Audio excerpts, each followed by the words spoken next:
What's happening, everybody? Welcome back to Forgo. I hope you all have gotten Alpha. Man, she is freaking amazing. So we're going to do a little overview about her, talk about how you should actually try to play this character, where her skills can actually be useful. Now, before we talk any more about Alpha, I do want to go on Frozen Darkness here, and I do want to correct something that I mentioned in the last video, and that is where to farm your Regent H4 materials here. You should absolutely be farming these in S5 on normal, and then in challenge you should be farming in C4. In the last video I actually said C5, where you're actually going to get 10 of those items, whereas in C4 here or in S5 here you're actually going to be getting about 60 or so. I know this is where I'm farming currently, and I'm getting about 60 or more, give or take, depending on the RNG. Plus it uses less serum, so this is a really good one in my opinion to farm for these resources, so you can get those patent memories, maybe get shards for Kamoy if you absolutely need them. Now let's jump into Alpha, who really has made a massive impression on a lot of the players in the game. She's freaking amazing.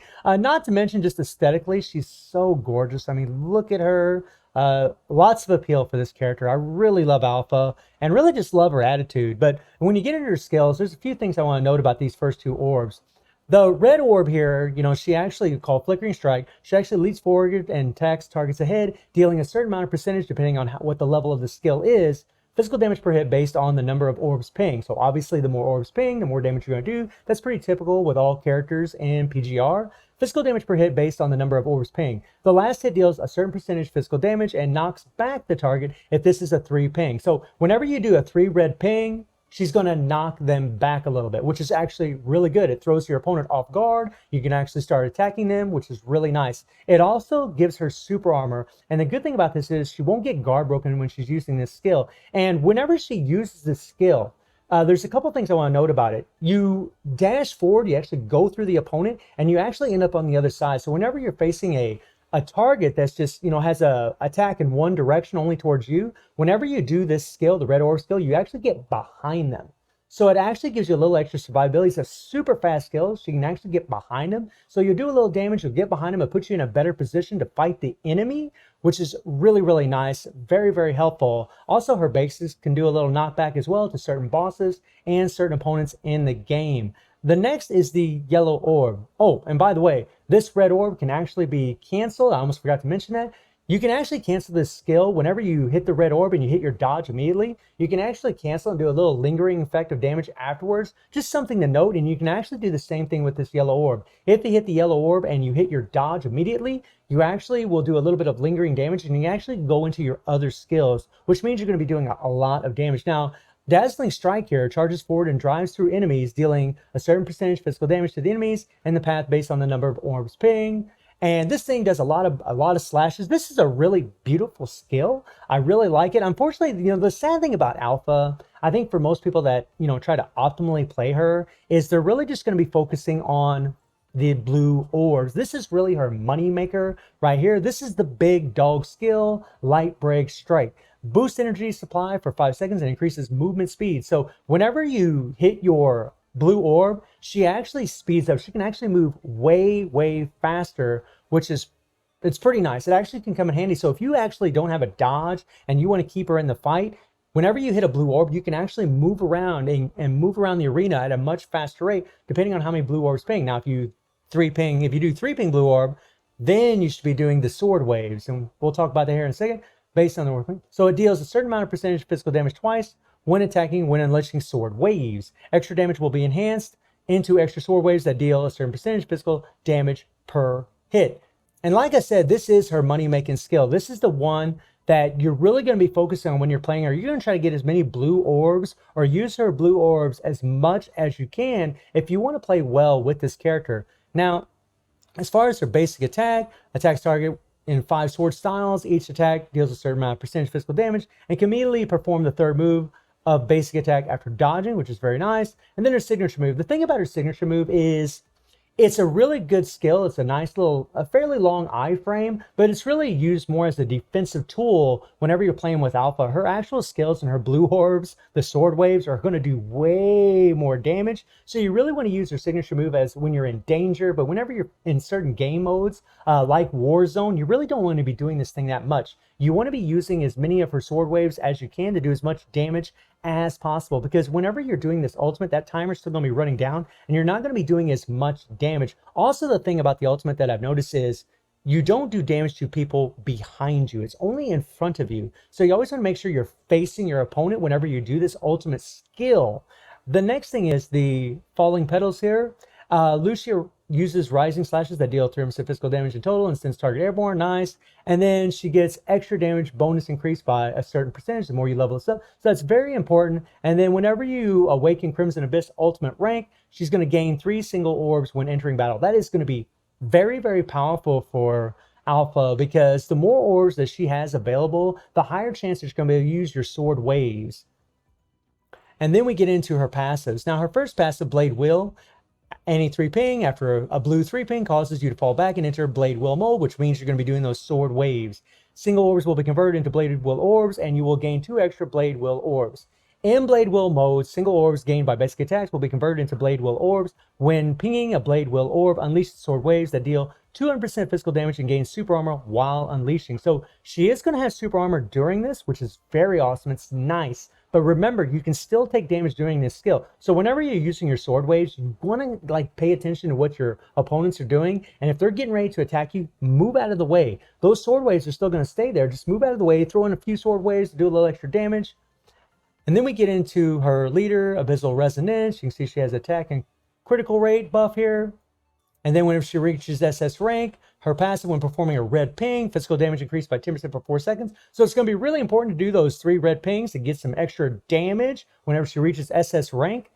And then whenever she reaches triple S rank, her passive extra damage increases by 5%, gains 2 single orbs when Blade Will mode ends. So this is actually really going to be good too, because the more orbs she has, again, the higher chance you're going to have to be able to do more sword waves. It's all about the sword waves, my friends. And then her Abyssal Echo, passive under the effects of pinging a blue orb, physical damage increases by 20%. So when you reach triple S plus, she can gain 20% physical damage under the effects of blue orbs. So when you use your blue orbs, you're going to gain 20% physical damage. That is a lot. And what I would advise all of you, whenever you're playing with this character, is to come into battle here, go into challenge mode, go into trial zone, then we're going to go into dummy training solo here. Pick the character that you want to play with, and in our case, it's going to be Alpha. Now, because it takes a while to build up your orbs, using your basic attacks, and you don't know what orbs are going to come in, I got a little recording for you guys to show you how to enter the sword wave mode, a few different ways that you can actually do it. So, the first one is pretty straightforward. All you have to do is have 3 blue orbs like what you see on the screen, and then 3 of whatever color. It could be 3 other blue, it could be 3 other red, 3 other yellow. It doesn't really matter. You don't need to enter the matrix or nothing like that whenever you're doing this, and you just let it go, my friend. Hit the blue first, always hit the blue first, and then hit the other 3 afterwards. And there's the sword wave, and boom. And you're going to do insane damage. Anytime you use the 3 blue orbs first, you're going to do more damage. Whereas in these other methods I'm going to show you, it's going to be a little bit different story. So in this next one here, I want to show you what they're going to do. So right here, you see I got 3 blue and I have a red. It could be a yellow. It could be another blue. It really doesn't matter. But what I want you to notice is whenever I do the blue, she's going to have a nice little coating around her, okay? She's going to be ready to enter the sword wave mode. That's kind of your hint. So I'll show you what I'm talking about. Now look at her. Now look at the glowing around her, the rising aura that's coming around her. That means she's ready to enter sword wave mode, okay? And once she does that, once you hit the blue orbs, see, and now look at my speed, right? Remember, the blue orbs increase your speed. So if you can anticipate when your opponent is going to attack you, right? And you're getting ready to dodge, you can use this method, right? Say you got 3 blues and you just got 1 of whatever color. You can go ahead and hit your blue. You can wait for your opponent to attack you, and then enter your sword wave mode, right? And I'll show that to you again here. We'll just kind of back up a little bit here. We'll just kind of back up a little bit, go to the blue. All right, there we go. So we're going to hit the blue. We got that coating around us. Now we can move around really, really fast. Her movement speed's insane now. Look at her go. She's like the Flash. Dodge and sword wave mode. So it's a nice little tactic whenever you don't have a lot of orbs lying around and you got 3 blue already sitting around and you know when that boss is going to attack you. So it's a nice little way to do a little bit of damage. So that's another method. Another method that you could do is this one here, where we have 1 blue and we have 3 of whatever color, okay? Now the way to make this work is you need to dodge first and you need to make sure you're ready to go into the matrix. Now on the screen, on the dodge mechanic, you can see like you got the white circle around us and then you got 2 little kind of quarter circles in there. Whenever you see that, that means you're ready to enter the matrix. You can actually enter the matrix. And if you see that and you've got 1 blue orb and then you got 3 of whatever other color, you can still do the sword wave. Now, you're not going to do as much damage by doing this because you're not hitting 3 blues, but it's still a way to enter the sword wave mode. I mean, so, you know, it's all RNG as far as what orbs are actually coming out. So sometimes you just got to do the best you can with what you have. And what we're going to do is, because we know we can enter the matrix, right? We can dodge, we can hit that blue, and then we can hit whatever any other 3 ping we want, and boom, sword wave. And I'll back that up a little bit again so you guys can see that. Okay, so we know we can enter matrix, we dodge, we hit the blue, and then we hit 3 whatever color. And we hit the sword wave mode again. So that's 3 different ways you can actually enter the sword wave mode. The first one really is amazing. I mean, if you can use the 3 blue orbs first, it's always going to be better. You're always going to be able to do a lot more damage by doing that method. It's all about the sword wave, my guys. It's all about the sword wave. That's the way you're going to get it done in the game. And as far as like a team member that you could use, I mean, Benonymie here is going to be absolutely nutso for Alpha, because one, Benonymie is 100% physical damage dealer, just like Alpha. And she also, go to her skills here. Let me see, is it right here? Her QTE spins and slices the target, dealing physical damage and knocks down the target. But also, if we go to her, whoops, I want to go to her blue orbs, my bad. And if you go to her blue orbs, bursts and pulls enemies based on number of orbs ping, deals a certain amount of percentage of damage, and reduces defense of the targets hit by a whatever certain percentage, and increases own physical resistance.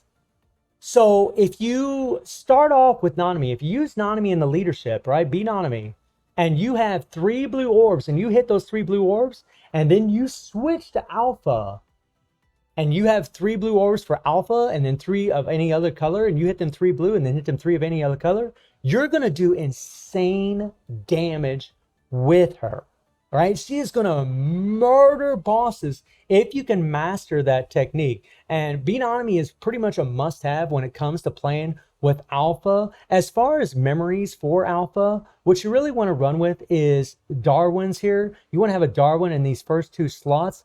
Like this one here, this is a Darwin. You want a Darwin in this slot and this slot. And then in these next 4, it's really up to 2 different sets. One set is going to be the patent memories that you actually get from the Frozen Darkness here. Going to the shop is actually these right here. You want 4 of these in slot 3, 4, 5, and 6. Or you're going to be using, for a more skilled player, they're going to be using the Frederick set, which we come in here. Whoops, my bad. We go into the shop. We'll go down to recycle, 6-star, memory shop. And we want to look for the Frederick here. And you'll have 4 Fredericks instead. All right, because this thing here, 2-piece set, each dodge increases movement speed by 15%, which is really going to synergize really well with someone like Alpha, who already gets a massive movement speed increase. And all damage dealt by 5% for 3 seconds can be stacked up to 3 times, which stacks up to 15% extra damage. But the 4-piece is really where it's at, where the next dodge reduces the attacker's speed by 20% and increases its damage taken by 15% for 4 seconds on an 8-second cooldown. If you're a really skilled player, the Frederick set will actually be better than the patent memory set. But if you don't think you're as skilled, if you want something a little bit more straightforward when you're playing, the patent memories are going to be best. And obviously the Sakura sword in the shop here is going to be the best sword to get. Which, you know what? We can go ahead and do one little pull for that baby. Let's go ahead and try one pull just for the hell of it. Maybe we'll get lucky. I doubt it. Nope, we didn't get lucky. We'll go ahead and skip it. Nope, nope, nope, nope. Bummer. But if you don't have that sword, it's no big deal. I mean, you can always use the other swords. Maybe you'll get lucky, and maybe you'll get the Kuji no Sada sword. This would be the next best thing to have, or just the regular sword that you already get in the game. So I'm going to be playing with Alpha a whole lot more. Maybe I can learn some other tricks about this character. I think she's absolutely gorgeous. I love her to death. And let me know how your pulls went. Let me know if you was able to get dupes of this character, or or how you're playing her, and maybe some other tricks that I didn't even mention in this video that you could use for Alpha to actually increase her damage. And I do stream on Twitch at 9 p.m. GMT plus 7 time. The link will be in the description below. And I hope you enjoyed the video. Thank you for watching. Y'all take care and have a good one. See ya.